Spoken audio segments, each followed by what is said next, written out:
Oke guys, bagi kalian yang belum subscribe channel dari Aang Media, silahkan klik tombol subscribe berwarna merah. Kemudian jangan lupa aktifkan loncengnya untuk mendapatkan notifikasi terbaru video dari Aang Media. Mari kita bangun bersama-sama channel Aang Media untuk berguna bagi masyarakat luas. Terima kasih. Dengan kata lain, ada hubungan antara demokrasi dan keadilan.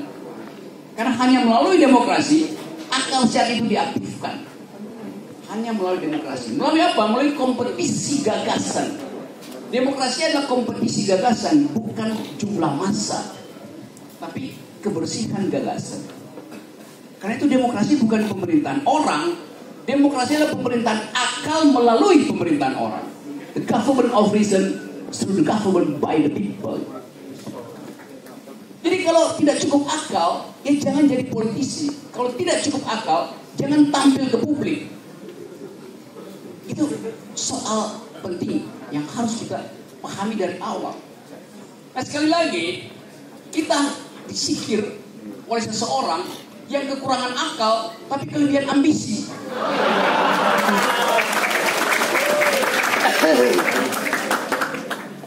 Dulu beliau terpilih 4 tahun yang lalu, terpilih karena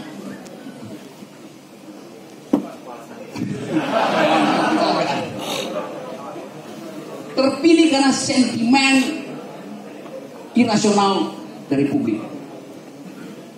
Sekarang semua orang tahu asal usul kedunguan itu.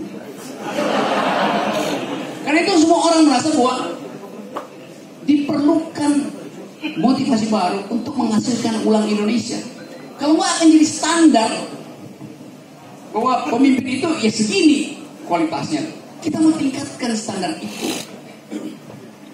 Terutama dalam kemampuan seorang pemimpin melihat visi, menghasilkan masyarakat yang visioner. Pemimpin adalah dia yang menghubungkan masa lalu dan membawa kita pada harapan masa depan. Pemimpin adalah dia yang mengerti politics of memory sebuah bangsa dan menyeberangkan bangsa itu menuju politics of hope, dari kenangan menjadi harapan. Dan itu memerlukan konsistensi pikiran. Itu yang kita sebut sebagai visi. Jadi pemimpin yang punya visi tidak memerlukan contekan.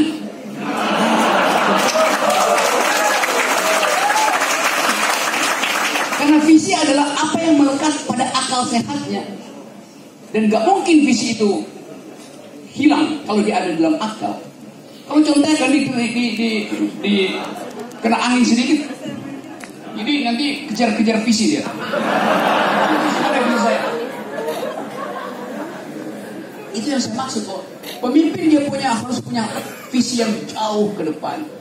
Nah, pemimpin kita hari ini visinya cuma 20 cm. Itu untuk melirik contekan itu cuma 20 cm kan.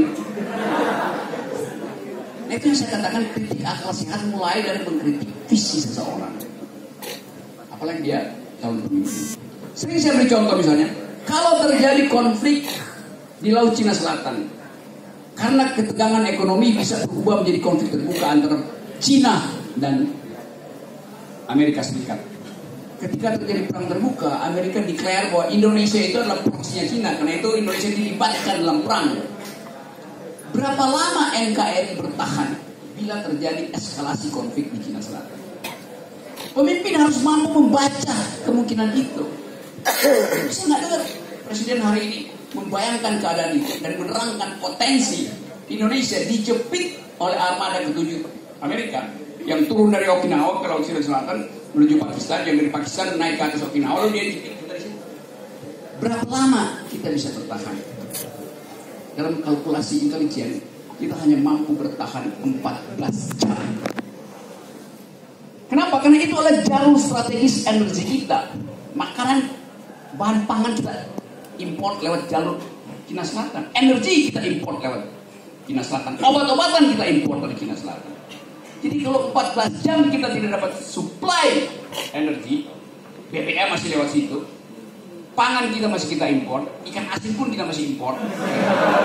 Serius. Obat-obatan kita import dari situ. Dalam 14 jam NKRI yang disebut harga mati benar-benar mati. Karena kita bangsa impor. Jadi jangan sekedar nggak mungkin NKRI mati. Bikin kalkulasi akal sehat. Kita tidak mungkin mati kalau kita bukan bangsa importir. Bawang putih kita tergantung Vietnam, kedelai kita tergantung Amerika, obat-obatan kita tergantung lewat fasilitas Cina Selatan karena kita belum bisa produksi antibiotik. Jadi Anda bayangkan kalau terjadi eskalasi di Cina Selatan, berapa banyak rahim yang akan keguguran karena tidak ada antibiotik. Rahim perempuan yang seharusnya menghasilkan generasi milenial mengalami kontraksi, lalu luka, infeksi. Tidak ada antibiotik karena antibiotiknya kita impor. Tapi kekuasaan bilang kami udah bikin jalan tol untuk memudahkan misalnya emak-emak yang lagi ingin melahirkan supaya cepat nyampe ke jalan tol. Logikanya begitu. Tapi jalan tol adalah jalan tulang punggung sebetulnya. Disebut tulang punggung kalau rusuknya ada. Tapi jalan desa kita yang dibangga-banggakan 191 km itu rusak semua, jalan kabupaten rusak semua. Ada kita lewat jalan provinsi hancur semua. Jadi Anda bayangkan di sebuah desa ada emak-emak, ada pengantin baru ingin melahirkan, maka dia cepat-cepat nyari ojek untuk tiba di kota provinsi supaya cepat tiba di jalan tol. Tapi jalan desanya hancur. Maka begitu dia tiba di pinggir jalan tol, dia keguguran. Jadi logikanya apa jalan tol itu? Tugas pemerintah adalah mengupayakan supaya infrastruktur itu terhubung satu dengan yang lain. Bukan sekedar jalan tol yang dipakai untuk kepentingan bisnis 3-4 orang. Tapi anehnya ada rakyat yang bilang, ya kan bagus, kita udah ada jalan tol. Ya bagus memang. Tapi kalau ditanya, Anda punya mobil nggak? Enggak, saya cuma punya motor. Jadi Anda lihat bagaimana pembohongan itu terjadi. Bahkan orang yang nggak pernah mungkin lewat jalan tol karena cuma punya motor yang belum lunas juga, memuji fungsi jalan tol. Ya bukan garis keras. Jadi saudara-saudara, saya beredar kemana-mana dari satu kampus ke kampus yang lain hanya dalam upaya untuk menghasilkan ulang akal sehat. Saya ucapkan menghasilkan ulang, karena kita pernah punya akal sehat yang berlebih di Republik ini. Semua pendiri bangsa kita adalah orang yang gemar bertengkar, gemar untuk berdebat, gemar untuk berargumen. Konstitusi kita, rapat-rapat politik awal ditentukan oleh kecerdasan berargumen. Apakah mereka kaum yang sekolah sampai universitas? Enggak, sebagian besar mereka bahkan tidak lulus SMA. Tapi mereka saling tukar-menukar buku untuk membaca argumentasi.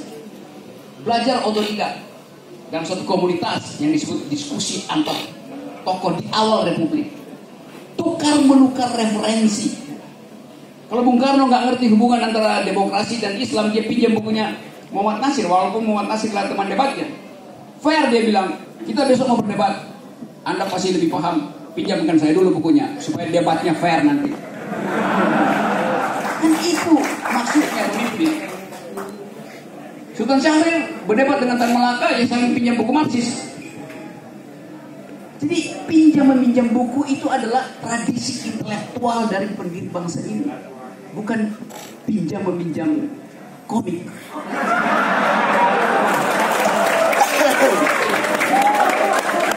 Jadi kita ingin akal sehat diaktifkan ulang karena kita pernah punya akal sehat.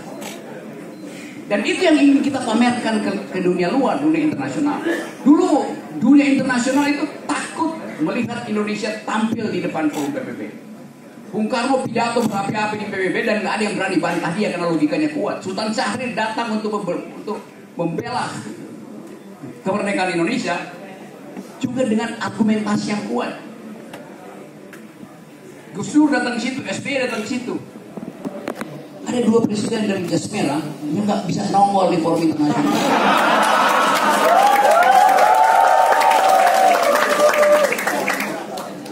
jasnya merah. Mestinya kan jas merah kan galak. Tapi jasnya merah, hatinya pucat.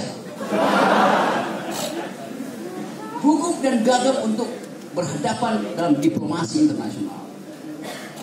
Dan itu yang terjadi hari ini. Bahkan kepemimpinan kita di ASEAN pun nggak dianggap apa-apa sama negara-negara ASEAN, apalagi di tingkat dunia. Oke, segala macam.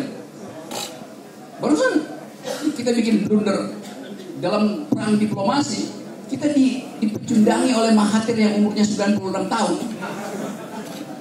Karena Presiden Jokowi klaim bahwa itu adalah hasil negosiasi dengan pemerintah Malaysia soal pembebasan Siti Aisyah. Belum sempat 24 jam, Mahathir bilang tidak, bohong itu. Kan ngaco kan? Kan mestinya yang mengucapkan itu bukan Presiden Jokowi, tapi paling nggak Menteri Luar Negeri. Supaya kalau Menteri Luar Negerinya dikritik oleh Malaysia, Presiden bisa perbaiki. Sekarang dia ambil alih sendiri, siapa yang memperbaiki? Jadi dijebak di dalam kedunguan diplomasi internasional.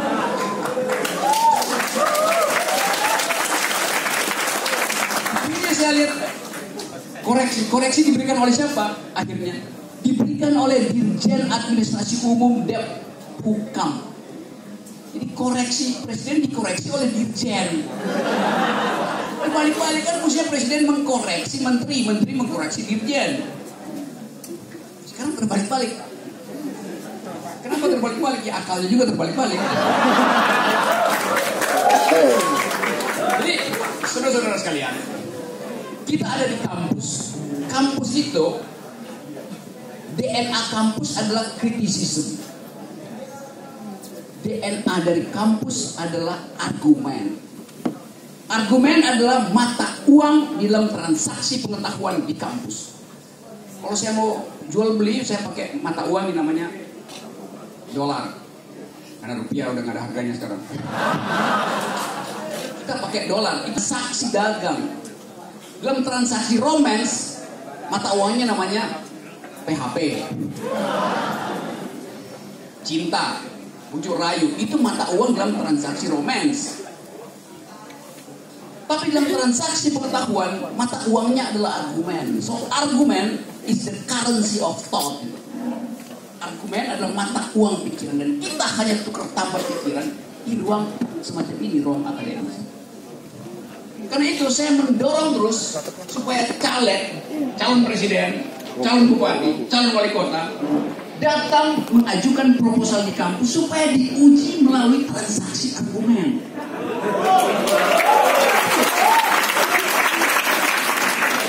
Presiden Amerika, siapapun dia, kampanye pertama pasti dia datang ke kampus. Karena dia tahu ada kejujuran di kampus. Gak ada Presiden Amerika kampanye di atas panggung dangdut.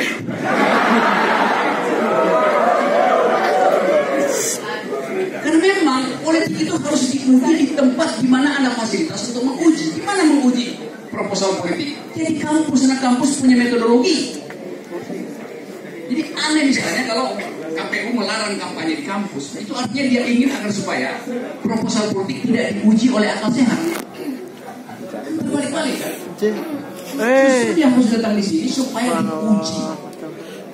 Nah itu juga tugas Bawaslu sebetulnya adalah memeriksa siapa kandidat yang berakal sehat sampai 17 April 2019.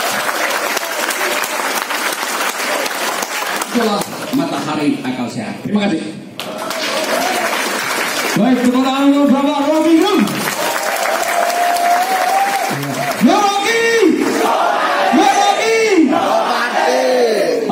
Luar biasa, pada kesempatan malam hari ini kita kalau biasanya hanya bisa menyaksikan secara live di TV.